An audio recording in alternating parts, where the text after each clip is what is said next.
Prodi Manajemen Fakultas Ekonomi dan Bisnis semester 3. Dengan adanya video ini untuk memenuhi tugas ujian tengah semester mata kuliah Teori Ekonomi dengan dosen pengampu Bapak Muhammad Teguh Setiadi, SEMM, CTM, PCMC, CPGAM, CPLN, CIB. Baik, di sini saya akan menjelaskan materi yang sudah dipelajari, yaitu yang pertama konsep dasar ekonomi mikro, yang kedua elastisitas permintaan dan penawaran, yang ketiga elastisitas masalah ekonomi, yang keempat ada teori biaya dan penerimaan, yang terakhir yaitu teori produksi. Oke, langsung saja kita bahas materi yang pertama, yaitu ada konsep dasar ekonomi mikro. Ruang lingkup dan definisi ilmu ekonomi. Ruang lingkup dan definisi ilmu ekonomi telah berkembang selama berabad-abad, terutama sejak Adam Smith menerbitkan bukunya pada tahun 1776 yang menjadi dasar ekonomi modern. Ilmu ekonomi memiliki batasan yang tidak jelas dan sering berubah, sehingga definisinya bisa kontroversial. Di sini ada cabang utama ilmu ekonomi. Yang pertama ada makroekonomi, yaitu berfokus pada perilaku individu dan perusahaan dalam pengambilan keputusan. Yang kedua ada mikroekonomi, yaitu berfokus pada indikator ekonomi agregat dan bagaimana kebijakan pemerintah dapat mempengaruhi perekonomian nasional atau global. Selanjutnya itu ada permasalahan pokok ekonomi. Pertama ada kelangkaan yaitu pilihan distribusi sumber daya terbatas sementara kebutuhan manusia tidak terbatas, menciptakan dilema dalam pemilihan dan alokasi sumber daya.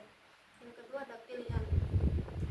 Masyarakat harus membuat pilihan tentang bagaimana menggunakan sumber daya yang terbatas, yang berimplikasi pada biaya kesempatan. Dan yang ketiga itu ada distribusi. Bagaimana mendistribusikan barang dan jasa yang dihasilkan agar memenuhi kebutuhan masyarakat secara adil. Perbedaan ekonomi mikro dan ekonomi makro. Ekonomi mikro adalah merupakan cabang ilmu ekonomi yang mempelajari kegiatan ekonomi dari perspektif individu seperti konsumen, rumah tangga, dan perusahaan. Yang kedua itu ekonomi makro.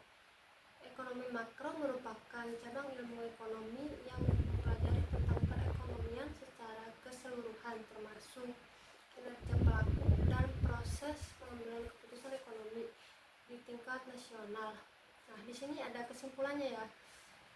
Kesimpulannya yaitu adalah bahwa ekonomi mikro berfokus pada perilaku individu dan perusahaan dalam membuat keputusan terkait alokasi sumber daya yang terbatas.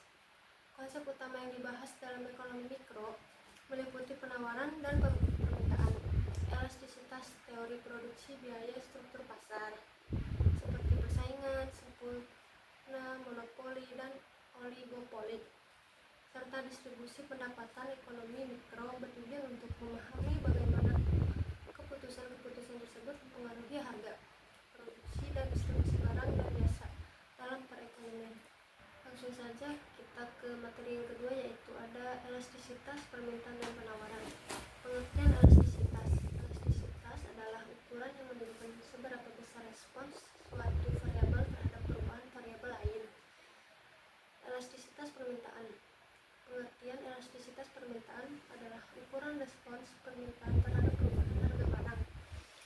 Ini menunjukkan seberapa besar jumlah barang yang diminta berubah saat harga barang tersebut berubah. Di sini ada jenis-jenis elastisitas permintaan. Yang pertama ada elastisitas permintaan harga. Mengukur perubahan jumlah barang yang diminta akibat perubahan harga. Yang kedua ada permintaan elastis. Ketika perubahan harga menyebabkan perubahan besar dalam jumlah permintaan. Ketiga ada permintaan inelastis. Ketika perubahan harga hanya menyebabkan perubahan kecil dalam jumlah permintaan. Yang keempat ada permintaan unitar. Ketika perubahan harga menyebabkan perubahan yang sama dari jumlah permintaan. Di sini ada elastisitas penawaran. Pengertian elastisitas penawaran adalah ukuran respons jumlah barang yang ditawarkan terhadap perubahan harga. Ini menunjukkan seberapa besar perubahan penawaran saat harga barang berubah. Jenis-jenis elastisitas penawaran. Penawaran elastis.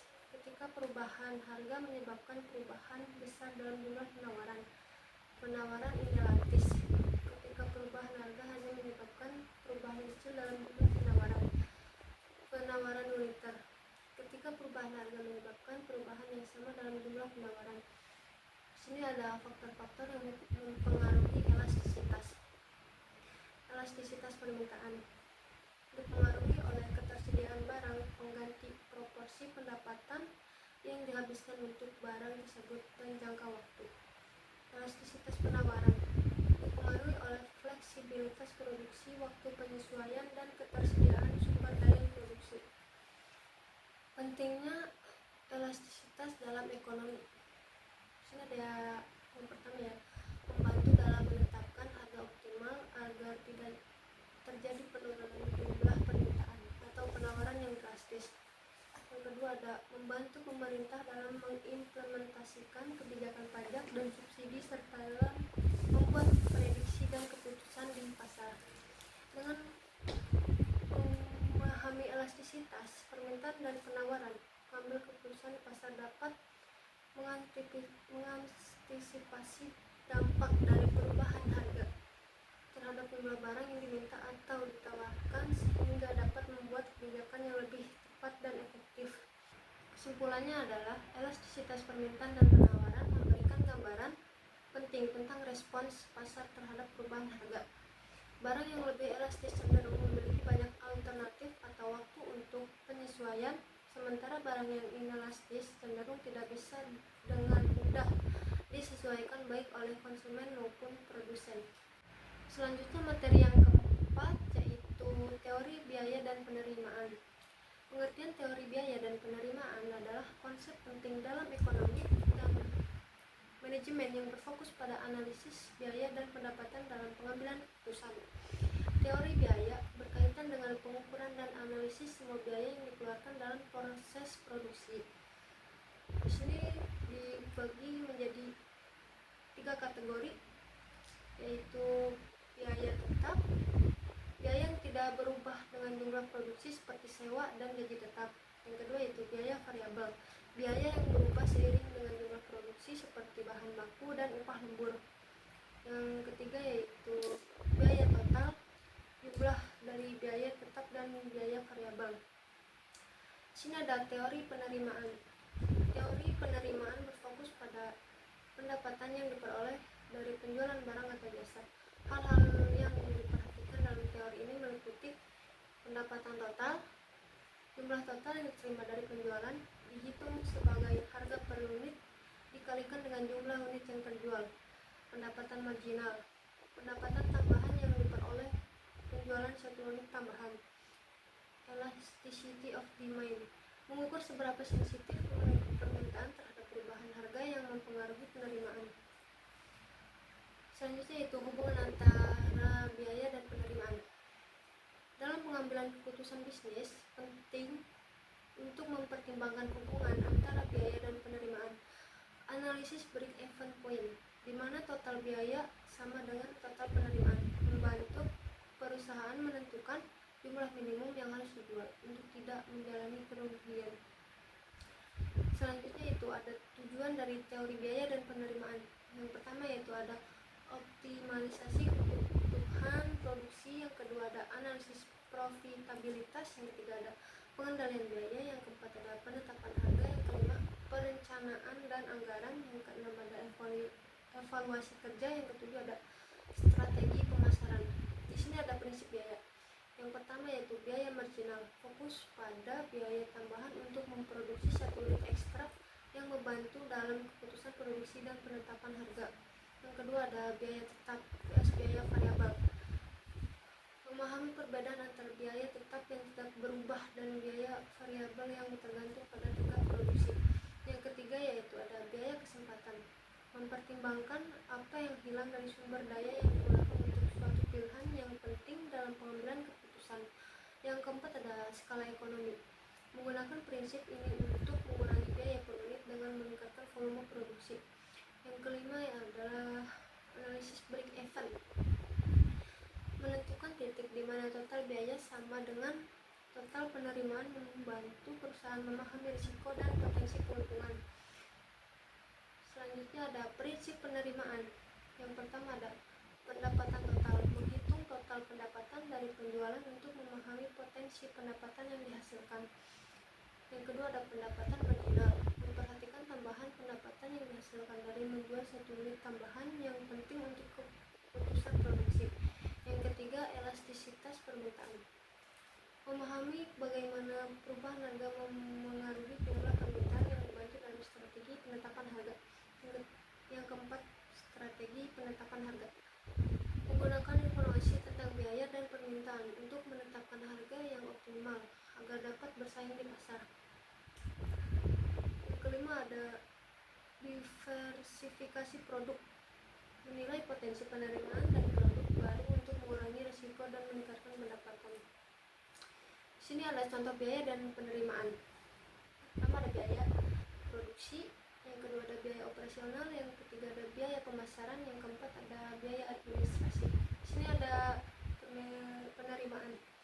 Satu, pendapatan penjualan, yang kedua pendapatan lain-lain, yang ketiga ada pendapatan investasi. Dan kesimpulannya yaitu dari materi yang keempat ini adalah teori biaya dan penerimaan menekankan pentingnya memahami hubungan antara pengeluaran dan pendapatan dalam suatu bisnis. Teori biaya dan penerimaan memberikan kerangka untuk mengevaluasi kesehatan finansial perusahaan, mendukung pengambilan keputusan yang lebih baik dan mendorong pertumbuhan berkelanjutan. Materi yang terakhir yaitu teori produksi. Produksi adalah serangkaian tindakan yang meningkatkan atau menciptakan nilai dari barang dan jasa. Produsen adalah individu atau perusahaan yang menghasilkan produk pertanian dengan menggunakan sumber daya seperti tanah, tenaga kerja, modal, dan manajemen. Di sini ada yang pertama faktor-faktor produksi. Faktor-faktor produksi yang dapat digunakan dalam proses produksi terdiri dari sumber daya alam, tenaga kerja, modal, dan kewirausahaan. Di sini ada fungsi produksi. Hubungan antara input yang digunakan dalam proses produksi dan output yang dihasilkan dijelaskan dalam konsep ekonomi yang dikenal sebagai fungsi produksi. Beberapa fungsi produksi utama adalah sebagai berikut. Di sini ada mengubah input menjadi output, efisiensi produksi, perencanaan dan pengendalian, analisis produktivitas, yang terakhir adalah keputusan. Di sini ada jangka waktu produksi. Perusahaan menentukan kombinasi input yang tepat untuk menghasilkan sejumlah output. Yang pertama ada jangka pendek, short run, terdiri dari input tetap dan variabel. Yang kedua ada jangka panjang, long run, semua input adalah variabel produktivitas. Dalam teori produksi ada beberapa cara yang dapat digunakan untuk meningkatkan produktivitas, yaitu ekstensifikasi, yang kedua intensifikasi, yang ketiga ada rasionalisasi. Di sini kesimpulannya dari materi yang terakhir yaitu teori produksi membahas bagaimana input seperti tenaga kerja, modal, dan bahan baku diubah menjadi output, barang atau jasa secara efisien. Teori ini mencakup konsep-konsep seperti fungsi produksi, hukum hasil marginal yang menurun, dan skala hasil. Sekian video presentasi singkat dari saya. Kurang dan lebihnya mohon maaf. Wassalamualaikum warahmatullahi wabarakatuh.